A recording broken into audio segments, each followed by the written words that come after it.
देश विदेश की सच्ची खबर सच के साथ। आप देख रहे हैं नेशनल इंडिया न्यूज।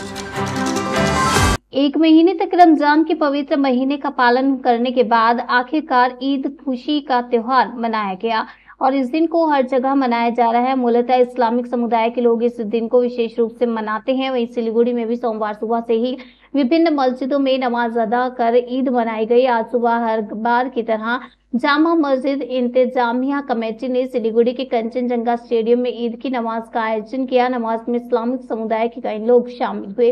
साथ ही इस दिन इस प्रार्थना में सिलीगुड़ी के मेयर गौतम देव, वार्ड नंबर 6 के पार्षद और बोरो चेयरमैन नंबर 2 भी मौजूद थे और भी अन्य गणमान्य व्यक्ति इस दिन नमाज के बाद जामा मस्जिद इंतजामिया कमेटी के इमाम गुलाल अरशद बरकती ने सभी को ईद की मुबारकबाद दी। वहीं सिलीगुड़ी के मेयर गौतम देव ने भी सभी इस्लाम भाई बहनों को ईद की शुभकामनाएं दी। প্রতি বছরের মতো এই বছরও কিন্তু এখানে সেমাইয়ের ব্যবস্থা করা হয়েছে। এবার আবার ফ্রুটের কাউন্টার করা হয়েছে মানুষের জন্য। আমাদের উৎসাহ আছে আমাদের মধ্যে। আমরা এক মাস রোজা থাকার পরে এটা আমাদের জন্য কিন্তু একটা আমাদের উপহার গডের পক্ষ থেকে কি ঈদের নামাজ আমরা করি। আমরা সবাই মিলেমিশে এখানে আমাদের কিন্তু আমাদের জাতের কোনো ভেদ নেই। আমরা সব মিলেমিশে আমরা কিন্তু এই ঈদের প্রোগ্রামটা করি এখানে। আর আমাদের মাদ্রাসা এটা তো খুব আমাদের একটা মাদ্রাসা কাদরিয়া সেই বলে একটা মাদ্রাসা আছে এখানে। আমাদের মুদারিস আছেন এখানে, উনি ইমামও আছেন এখানকার। আর আমাদের মাদ্রাসার ফাউন্ডার হিসাবে আমাদের মৌলানা সারিফ কমর সাহেব আছেন। উনি করেছেন অলরেডি অনেক নিজের কষ্ট জীবন যাপন করে মাদ্রাসাকে কিন্তু কায়েম করেছেন।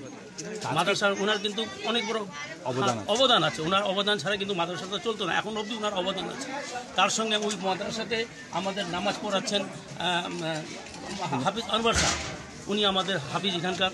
আমরা কিন্তু আজকে আমাদের এখানে উৎসাহর দিন, কিন্তু তার মধ্যে আমাদের একটা দুঃখের বিষয় আছে। আমাদের মাদ্রাসার কিন্তু প্রেসিডেন্ট ছিলেন মোহাম্মদ আকরাম, তিনি মারা গিয়েছেন। তার জন্য আমরা খুব দুঃখ প্রকাশ করছি, শোক প্রকাশ করতে আমরা শোকাহত আছি আজকে। উনি থাকলে আরও ভালো হতো আমাদের। আমরা চাই আমরা সবাই মিলেমিশে ঐক্যতার মধ্যে একটা হয়ে আমরা সবাই একসঙ্গে থাকতে চাই।